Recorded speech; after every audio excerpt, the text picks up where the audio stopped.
Les attaques islamistes n'ont jamais cessé au Nigeria. 2 villages de l'État de Borno ont été ciblés par les djihadistes. On dénombre au total 11 morts.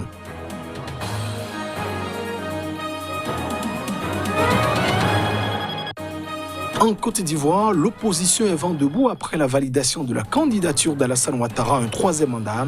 Elle a vivement critiqué le Conseil constitutionnel qui a dévoilé la liste des candidats en début de semaine. Et puis, le Soudan appelle la communauté internationale à l'aide. Le pays est durement frappé par des inondations qui ont fait plusieurs morts et contraint les autorités à déclarer l'état d'urgence.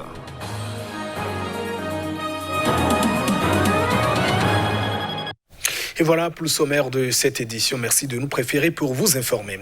Des djihadistes ont attaqué 2 villages de l'État de Borno, épicentre de l'insurrection islamiste au Nigeria, tuant 11 personnes. C'est ce que l'on a appris de sources sécuritaires. Mais l'armée aurait donc stoppé la progression des assaillants. Les détails.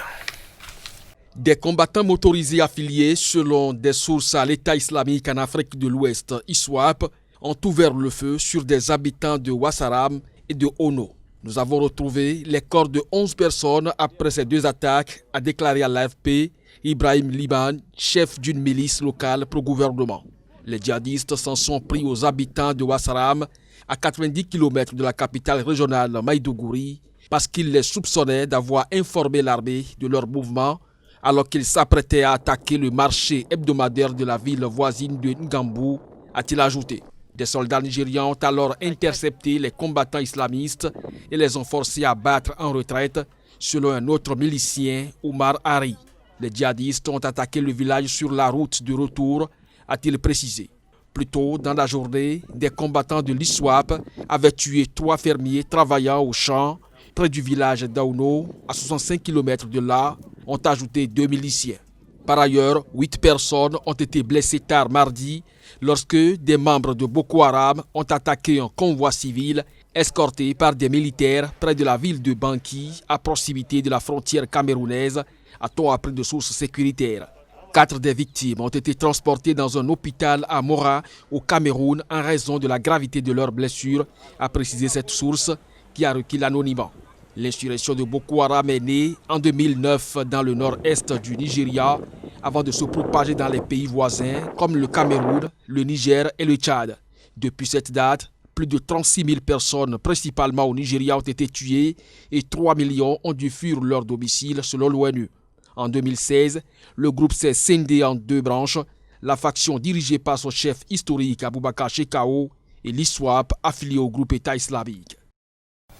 Des activistes des droits de l'homme et acteurs politiques se sont prononcés après la diffusion d'une vidéo montrant un groupe d'hommes en uniforme, des soldats battant et tirant sur une femme au Mozambique. Une exécution intervenue dans une région du pays où les forces de sécurité combattent une insurrection islamiste. Les réactions se sont multipliées au Mozambique depuis la diffusion d'une vidéo montrant l'exécution brutale d'une femme nue par des hommes portant des uniformes militaires et qui la soupçonnaient d'être une insurgée. Le ministère mozambicain de la Défense a condamné ces horribles images et appelé à l'ouverture d'une enquête pour vérifier leur authenticité. Une exécution condamnée également par les politiques et activistes des droits humains qui regrettent que l'exécutif n'en fasse pas assez pour éviter ces abus aux droits humains. Publier un communiqué montrant le soutien du président aux actions de l'armée, c'est une souillure pour le peuple mozambicain. J'espère vraiment que le président va s'exprimer sur la question. Mas quero acreditar que o presidente vai se pronunciar porque over the years, the Mozambican government. Au fil des ans, le gouvernement mozambicain a fait très peu pour s'assurer que les forces de sécurité ne se comportent pas comme ça. À la place, il s'est investi dans une campagne de déni, d'attaque envers les groupes comme le nôtre, contre les activistes ou quiconque critiquant l'attitude et le comportement des forces de sécurité. L'Organisation de défense des droits de l'homme Amnesty International avait accusé les forces de sécurité mozambicaines de torture à l'encontre de militants présumés dans la région de Cabo Delgado au nord où la rébellion est active. Accusation rejetée la semaine dernière par le gouvernement qui affirme que la violence était le fait des rebelles djihadistes. Les forces armées peinent à reprendre le contrôle de Cabo Delgado où se trouve l'un des plus importants projets de production de gaz naturel liquéfié en Afrique. En Côte d'Ivoire, l'opposition critique vivement le Conseil constitutionnel qui a validé la candidature controversée du président Alassane Ouattara à un troisième mandat et rejeté 40 des 44 candidatures déposées. Parmi elles, celle de l'ancien chef d'État Laurent Gbagbo et de l'ancien Premier ministre Guillaume Soro. Au sein de l'opposition ivoirienne, la colère reste de mise au lendemain de la décision du Conseil constitutionnel qui a validé la candidature controversée du président Alassane Ouattara à un troisième mandat. Mardi, à Bonoua, 300 personnes ont manifesté pour protester contre l'éligibilité de Ouattara, érigeant des barricades pour bloquer la circulation sur une route reliant Abidjan au Ghana avant d'être délogés par la gendarmerie. À Guiglo, Bangolo, Fakoblich et Douekoué, les principales villes de l'Ouest ivoirien, plusieurs centaines de personnes ont également manifesté, exigeant le retour de l'ex-président Laurent Gbagbo, a expliqué le responsable de la jeunesse de l'opposition dans la région du Guémon. Ce qui était recherché ici par le président Ouattara et les institutions comme la CI, le Conseil constitutionnel qui sont à ses ordres, c'est de choisir les candidats qui correspondent donc à M. Ouattara, qui peut lui permettre, selon lui, d'avoir le plus grand suffrage et donc faire un coup KO, donc passage en force dès le premier tour pour ce troisième mandat que nous déplorons tous. Je prends acte de cette décision qui confirme le peu de crédibilité du Conseil constitutionnel ainsi que de la Commission électorale indépendante, loin d'être une cause de découragement. Cette décision est pour moi un encouragement à poursuivre avec vous et avec détermination ce combat noble et juste pour une Côte d'Ivoire libre, démocratique, réconciliée, prospère, qui garantisse à tous les Ivoiriens l'égalité des chances. Les autorités ivoiriennes ont prorogé mardi jusqu'au 30 septembre la mesure de suspension des marches et sit-ins sur toute l'étendue du territoire. Pour rappel, le PDCI et l'opposition demandent depuis des mois une réforme de la Commission électorale indépendante CEI qu'ils jugent inféodée au pouvoir et ont déjà brandi la menace d'un boycott du scrutin. Et on reste toujours en Côte d'Ivoire où la Cour africaine des droits de l'homme et des peuples a demandé au pays de permettre à l'ex-premier ministre Guillaume Soro de se présenter à la présidentielle du 31 octobre prochain. Il faut donc rappeler qu'Abidjan avait donc pris ses distances avec la Cour africaine.